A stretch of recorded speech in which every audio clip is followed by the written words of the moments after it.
안녕하세요. 마스터 킴입니다. 오늘은요, 유튜브 채널에 엑솔타라고 이렇게 타이핑을 하시면 아래와 같이 테크 팁스 해가지고 글로벌 미디어 콘텐츠 팀에서 만들어서 올린 영상들이 있습니다. 여기 보시게 되면 뭐 여러 가지 에피소드 시리즈로 해가지고 올라온 게 있는데 오늘은 그 중에 크로맥스 이지 요거 스프레이 하는 거에 대해서 설명을 좀 드리도록 할게요.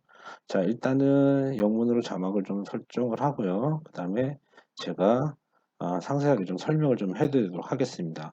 미국에서도 크로맥스 이지를 판매를 하고 있죠. 저희 나라랑 동일한 제품을 지금 판매하고 있고, 표준 스프레이하는 방법에 대해 설명한 자료가 있어서 여러분들한테 좀 상세하게 설명해 드리도록 하겠습니다.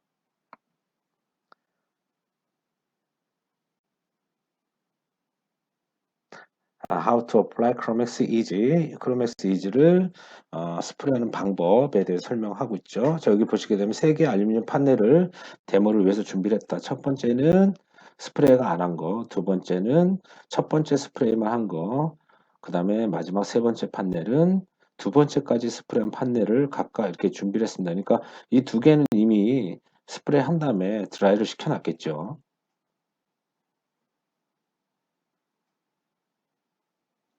자, 이제 스프레이 하기 전에 작업 조건에 대해서 설명을 하고 있습니다. 지금 보시게 되면 작업 조건은 72화씨, 그 다음에 상대 습도는 22%.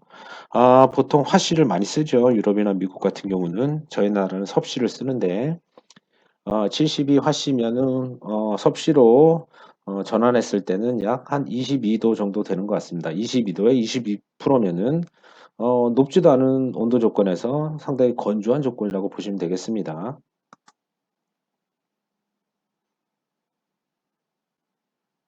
자, 사용되는 스프레거는 사타 RP 1.2를 사용합니다. 저희 나라 같은 경우는 사타보다는 좀 가격이 저렴하면서 문제 없는 사골라건을 추천하고 있죠. 사골라건도 역시 1.2 노즐 팁을 사용하고 있습니다. 그러니까 사타 RP 1.2하고 사골라 1.2하고 두 개를 비교해 보시게 되면 사타가 약간 더 뭐라고 그래요? 헤비하다고 해야 되나요? 약간 분사되는 게 약간 더 좀 많다고 해야 되나요? 좀 약간 느낌이 다릅니다. 어쨌거나. 그다음에 중요한 거는 PSI, 이제 압력을 얘기하는 건데 여러분들 좀 몇 바 이거는 익숙하지만 PSI는 좀 많이 헷갈리실 거예요. PSI의 기준은 뭐냐면 파운드 per square 인치입니다. 그러니까 1평방 인치당 파운드를 얘기하는 거예요. 중량이 1평방 인치당 얼마만큼 중량이 가해지느냐 이거를 나타내 주는 거겠죠. 바 같은 경우는 그냥 기압의 단위예요. 그래서 아날로그 게이지 보게 되면 서로 같은 숫자가 있는데도 눈금이 위치가 좀 다르다는 걸 아실 수 있겠죠. 그래서 25 psi라고 하면은 1 psi가 0.068 바 정도 된다고 합니다. 그러면 25 psi는 곱하기를 해보면 약 1.71 뭐 이 정도 나올 거예요. 1.7바 정도 된다고 보시면 되겠죠.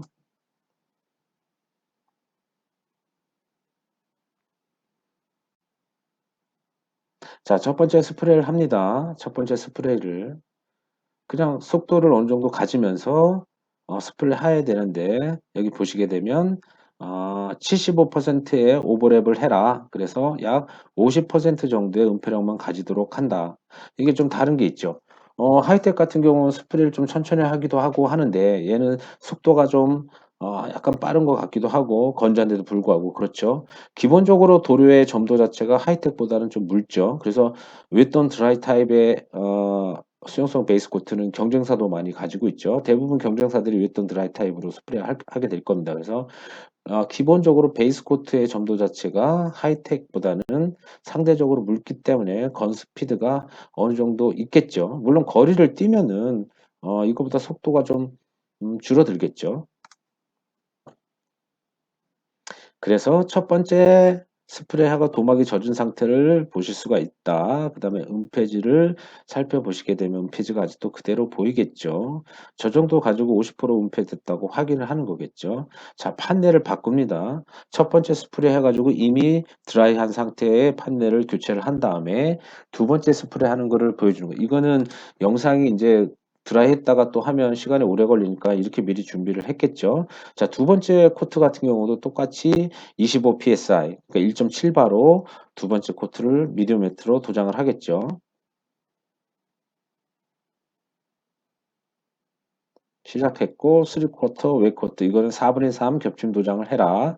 75%의 오버랩을 해라 이겁니다. 이거는 뭐 거의 똑같습니다. 제가 볼 때는요 수용성은 기본적으로 모든 수용성 어느 회사도 마찬가지고 한 70에서 75% 오버랩을 해주셔야 됩니다. 기본적으로 물이 용제로 들어가 있기 때문에 설렁설렁 뿌리게 되면 얼룩이 더 잘 생길 수도 있어요. 그렇기 때문에 충분히 오버랩해서 보통 4분의 3 겹침 도장이라고 얘기들 합니다. 근데 되게 애매하죠. 그래서 한 번 갔는데 더 한 번 간다고 생각하시면 편하실 것 같아요.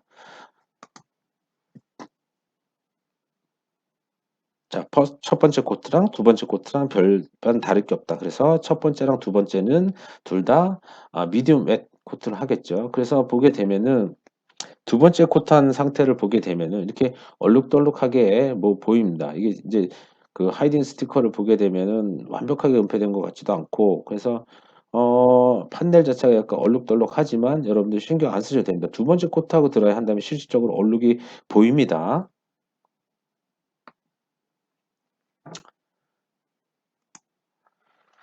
자, 그리고 이제 건조된 상태에서 판넬을 또 바꿨죠. 그래 마지막은 이제 여기 보시게 되면 이게 압력이 다르죠. 첫 번째는 25 psi, 두 번째도 25 psi, 마지막에는 17 psi, 1.7바, 1.7바, 그다음에 17 psi면 1.2바 정도 됩니다. 그러니까 마지막에는 드롭 코트, 이펙트 코트를 할 건데 에어 압력 자체를 조금 줄이란 얘기예요. 그래서 보통 한 0.3바, 0.4바 정도 줄여서 스프레이를 하게 됩니다.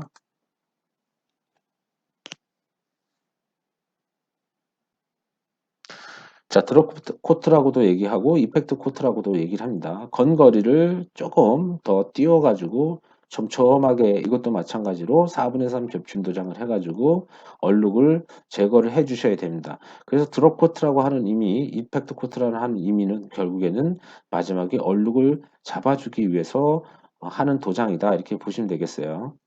뭐 되게 유니폼 되게 잘 됐다 이런 얘기인 것 같습니다. 그리고 여기 보시게 되면 이쪽 부분은 약간 어, 도막이 젖어 있는 상태죠. 젖어 있는 상태에서는 이렇게 얼룩덜룩 보이지만 이렇게 건조가 되게 되면은 깔끔하게 얼룩 없이 나올 수가 있다 하는 겁니다. 그래서 지금까지는 미국에서 소개한 크로맥스 이지 영상을 가지고 제가 설명을 해 드렸고요. 뭐 별반 다르지는 않습니다. 그래서 저희 나라도 마찬가지인데 단지 이제 조건들이 있죠. 여름에 우리나라 같은 경우는 고온 다습하기 때문에 스프레이할 때 건조 속도라든지 이런 것들이 상당히 좀 차이가 있을 수가 있습니다. 그래서 여기 내용 보시게 되면은 상대 습도가 높을 때는 에어 압력을 조금 더 키울 수 있다. 여기까지만 설명을 하고 있습니다. 제가 다음 시간에는 다른 영상을 가지고 또 찾아뵙도록 하겠습니다. 지금까지 마스터 김이었습니다. 감사합니다.